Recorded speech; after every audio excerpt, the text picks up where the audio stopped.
আজ আমরা কথা বলবো কলিতা মাঝিকে নিয়ে। কথা বলবো তার শপথ, সংগ্রাম, তার উঠে আসা আর সেই বড় রাজনৈতিক প্রতীকটি নিয়ে, যেটা বিজেপি বহুদিন ধরে বলে আসছে বুথ নেতা থেকে দেশের নেতা।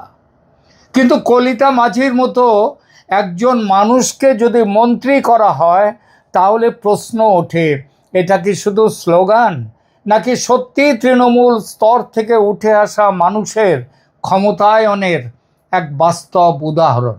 একবার ভাবুন তো, একজন নারী যিনি এই কদিন আগে অন্যের বাড়িতে বাসন মাজতেন, কাপড় কাচতেন, ঘর ঝাড় দিতেন, আজ তিনি মন্ত্রিসভায় শপথ নিতে যাচ্ছেন।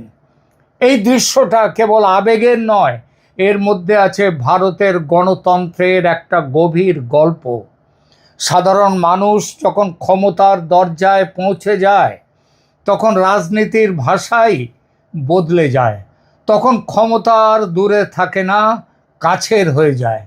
কলিতা মাঝির গল্পটা তাই নিছক ব্যক্তিগত সাফল্যের গল্প নয়, এটা বাংলার হাজার হাজার দরিদ্র পরিবারের গল্প।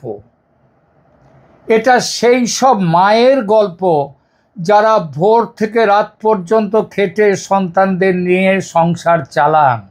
এটা সেই সব মেয়ের গল্প যারা নিজের নামটুকু লিখতে শিখে সমাজের চোখে অযোগ্য থেকে যোগ্য হয়ে ওঠেন।